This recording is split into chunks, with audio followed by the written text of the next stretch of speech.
Hi, this is Fee. Welcome to the Springs Living Virtual Town Hall. Most of you know that we've successfully used testing to detect and defeat COVID outbreaks in our communities. It attacked again this week, and again we were able to contain it and defeat it. If this happens in your community, your executive director will be communicating the details to you. This means if you don't hear anything, then assume no news is good news and everything's under control. Today, we thought you'd like to learn more about how testing works and how reliable it is.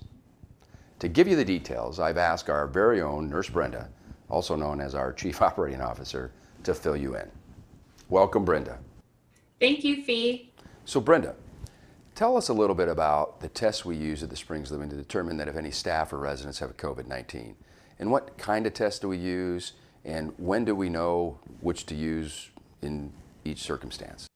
Sure, Fee. This is a question that I actually get asked quite often.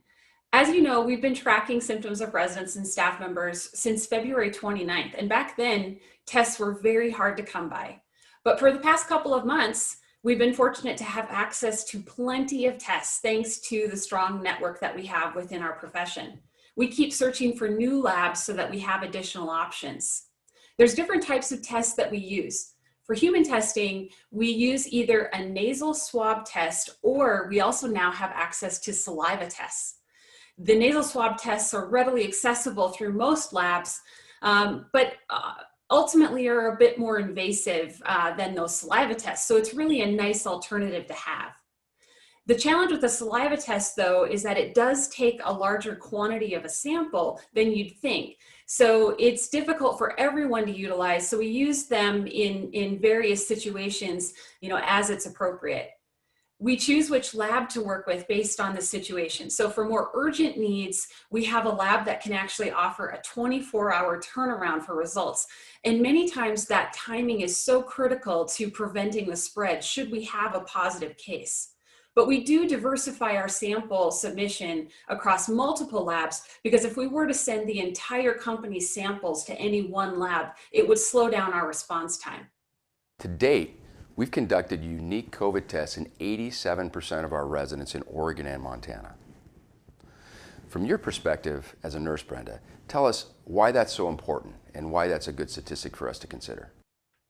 Great question. In order to accurately calculate any infection rate for COVID-19, we determine the percentage of people who test positive out of the total number of people tested. Since we know that so many people come up as asymptomatic, testing people is the only definitive way to know whether or not we have positive cases or not. So we're all in on testing, and we'll continue to use all of our resources to test all of our staff and residents whenever it's necessary, including ongoing surveillance testing. To date, the Springs infection rate actually stands at under 1.5%, which is absolutely remarkable. When we compare that to the 5% average for the national levels for senior living organizations, we can see that what we are doing is working. But we're always looking to strengthen our strategy as we learn more and become more cognizant of how this virus moves and the different ways that we can detect it and stop the spread. We're going to adjust that strategy as we go forward. So besides testing residents and staff, there are other tests that we use in our fight against COVID-19. Surface testing is one. We've spoken about surface testing during the previous town halls and on Good Morning America last month. After participating in a surface testing study with the University of Oregon and Envirotech, we found that we can detect the virus in our communities days before anyone showed symptoms. This gives us a head start and helps us contain it. This was so successful that we've continued surface testing in all of our communities twice weekly since the first part of June.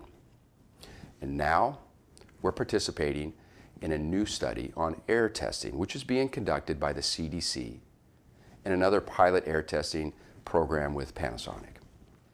Brenda, can you tell us more about that air testing that we're participating in? Well, this is a really exciting one, Fee. The CDC and Harvard University have teamed up to conduct a research study on senior living communities in coastal regions, so East Coast, West Coast. We are honored to be invited to participate in this important study. It's aimed to kind of evaluate the air movement in senior communities testing the air quality for COVID-19 as well as many other fine particles, and compare that to flu and COVID viral infections in the community. Additionally, Panasonic, which most of us know as an electronics developer, also has a long-standing environmental design department. They've created this air quality monitoring sensor device, and they're asking us to pilot 30 of them in a couple of our communities. This will help us to better understand fine particles or other qualities that may exist in our air. And from there, there's ionization technology that exists that actually inactivates any COVID-19 that may be living in the air.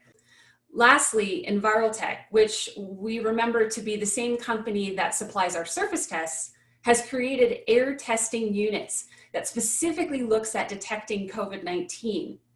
This means that we're not only able to test people and surfaces, but now we can actually test the air too. Air testing is just one more step in a long line of detection techniques that we're using as a part of our strategy to help make each of our communities the safest possible environments for our residents and staff. We're intently focused on their wellness, and we hope that that shows by all these options that are available. Thank you, Brenda. Hopefully this makes it clear that we aren't waiting for the virus to present itself before we take action. Our proactive strategies to detect the virus early are helping us succeed in this fight, and we are not resting on our laurels. We continue to be engaged and alert day after day, but I need you to take some very specific action. I'm asking each of you to have hope, to smile, and to live. Time keeps ticking. We need to enjoy our friends and our family. We've made ways for you to connect. Take advantage of them. There's a lot of life to live. Thank you for listening, and be well.